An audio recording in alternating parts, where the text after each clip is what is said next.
Hello everyone. तो मैं अपने एक और जेएनयू में सिलेक्टेड कैंडिडेट का इंटरव्यू लाया हूँ। इनका इंटरव्यू इसलिए भी ख़ास है क्योंकि इन्होंने हिंदी मीडियम से मेनली प्रिपरेशन किया है। हालांकि ऑब्वियसली इन्होंने जो एग्ज़ाम था वो इंग्लिश मीडियम में ही अटेम्प्ट किया था। तो पूनम, अपने आप को इंट्रोड्यूस करो। My name is Poonam Dhanwar और मैं झारखंड के गुमला से हूँ और इस बार मैंने CUT PG के थ्रू JNU में एडमिशन हुआ है।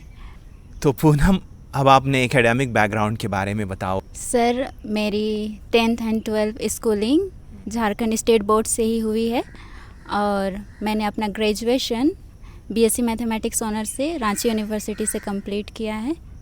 ऐसे स्टूडेंट हैं जिनका ग्रेजुएशन किसी और सब्जेक्ट में हुआ और फिर सोशियोलॉजी में आ गए। तो पूनम, ये बताओ कि मैथमेटिक्स तो बहुत ही अच्छा सब्जेक्ट माना जाता है जिसमें अच्छी खासी एम्प्लॉयमेंट है, तो मैथमेटिक्स से आप सोशियोलॉजी में कैसे आ गए?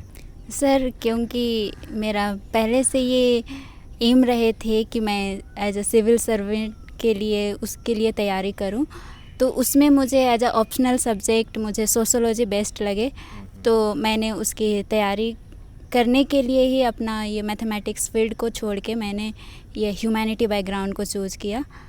और इसके लिए मैं एक हिंदी मीडियम के अच्छे खासे संस्थान से बाकायदे कोचिंग लिया था और उसी के दौरान मुझे JNU का नाम पता चला, क्योंकि उससे पहले मैं नहीं जानती थी।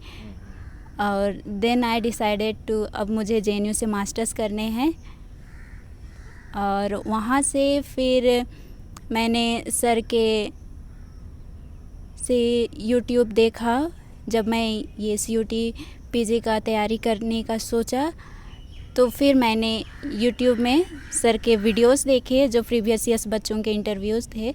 वहाँ से मैंने सर को कांटेक्ट किए, फिर उनके मेंटरशिप प्रोग्राम होते थे एंट्रेंस के लिए, वो मैंने लिया और वहाँ से फिर मैंने CUT PG का तैयारी शुरू की। मेरे क्लासेस ज्वाइन करने से पहले आपने UPSC का कोचिंग लिया था जिसमें आपने ऑप्शनल का भी कोचिंग लिया था जैसा आपने बताया।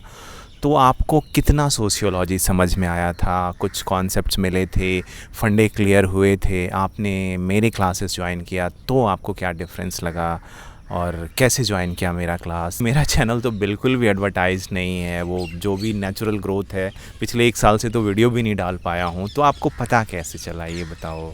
सर, मैंने जो कोचिंग लिया था उसमें एज अ ऑप्शनल सब्जेक्ट के लिए तो मुझे आउटपुट नहीं मिली, मतलब आप ये बोल सकते हैं कि पैसा बेकार गया और UPSC भी मैंने छोड़ दिया था। उसके बाद मैं गांव चली गई। यस सर, उसके बाद वहाँ जाके फिर वो मेंटल पीस नहीं मिली सर, क्योंकि मुझे कुछ अच्छा अचीव करना था और वो हमेशा दिमाग में वो एक कसक रह जाती है कि अगर आप बड़े ड्रीम को चेज़ करते हो और उसके बाद आप गांव आके, तो उसके बाद सर मुझे बहुत अजीब लगने लगा। फिर मैंने सोचा कि मुझे अब मास्टर्स की तैयारी करनी होगी as a optional subject sociology.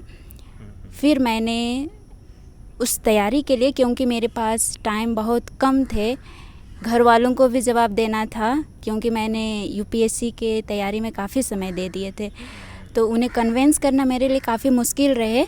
But उन्होंने एक ही मौका दिए थे, या फिर ठीक है तुम निकालो तो तुम करोगी, अदरवाइज़ तो तुम्हें गांव में ही रहना होंगे।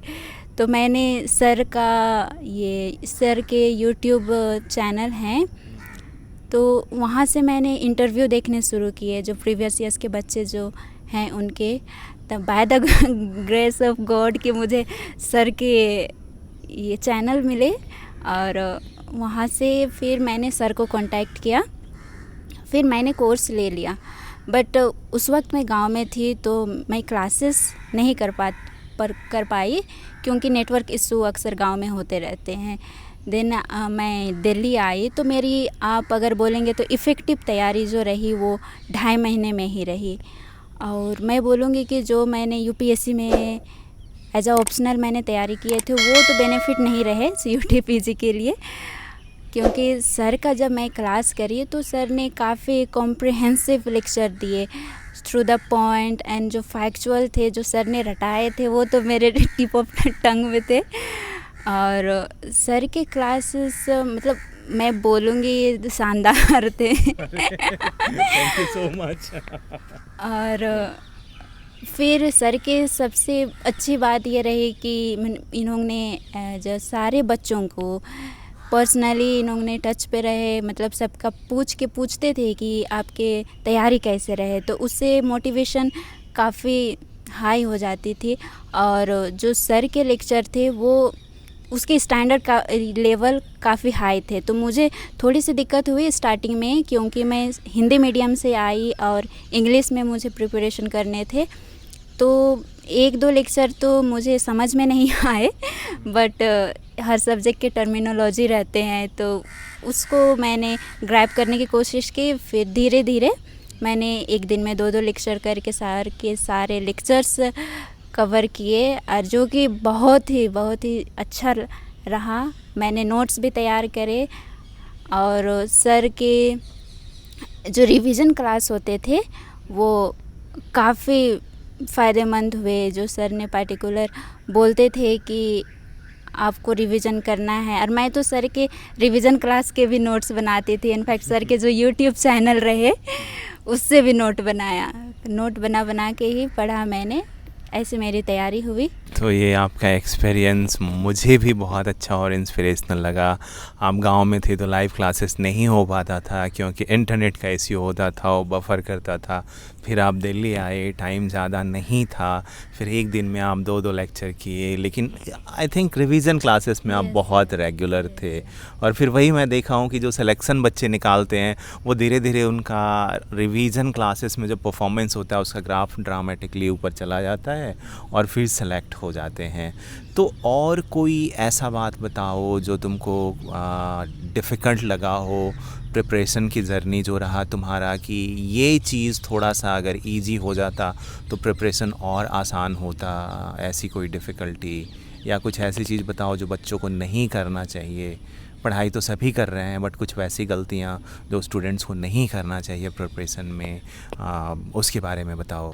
सर, प्रिपरेशन के दौरान जो मैंने गलती करी वो तो मैंने जो तैयारी तो सभी करते हैं, बट जो मेरे मिस्टेक रहे वो ड्यूरिंग एग्ज़ाम रहे।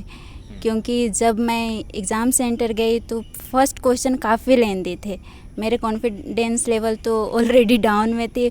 उसके बाद जो बाकी क्वेश्चन वो भी लेंदी आने लगे, मुझे समझ नहीं आ रहे थे कि मैं क्या करूं। ऊपर से टाइम के इशू होने लगे, प्रेशर बढ़ने लगे, तो मैंने ऐसे बहुत सारे क्वेश्चन सिली मिस्टेक के थ्रू मैंने सारे गलत किए। लेकिन ये अच्छा, मतलब मैं बोलूँगी thanks to almighty and of course you sir कि मेरा सिलेक्शन यहाँ JNU पे हुआ। और मैं बोलूँगी ये आने वाले जो मेरे जूनियर होंगे कि आप तैयारी बेहतर रखिए, रिवीजन रखिए, और dedication and hard work, and during exam आप थोड़े अपने आप को काम रखें तो क्वेश्चन को आप इजीली टैकल कर पाएंगे। जो थोड़े डिफ़िकल्टी लेवल के भी हों वो भी आप आसानी से कर लेंगे। एक अच्छा पॉइंट इसने बताया कि एग्ज़ाम टाइम में नॉलेज अपनी जगह है, लेकिन आप काम रखो। कभी ऐसे ना क्वेश्चन आ जाते जो लेंदी हो या आउट ऑफ सिलेबस हो या सिलेबस का ही हो, लेकिन आपने उस डेप्थ में नहीं पढ़ा है, तो ऑब्जेक्टिव क्वेश्चन में परेशान नहीं होना है। हर क्वेश्चन के इक्वल मार्क्स होते हैं, चाहे इजी हो या डिफ़िकल्ट हो। तो आप काम रहो, बाकी क्वेश्चंस जो है वो अटेम्प्ट करो। ये एक्चुअली एक बहुत अच्छा इंसाइट है जो सभी को अंडरस्टैंड करना चाहिए और एग्ज़ाम में इम्प्लीमेंट करना चाहिए। तो ये था inspirational journey of Poonam Dhanwar from Jharkhand, who will now attend classes in JNU Sociology MA। और अगर आपको कोई क्वेश्चन हो तो आप नीचे कमेंट करके मुझसे पूछ सकते हो या पूनम से पूछ सकते हो। We will reply. Thank you so much.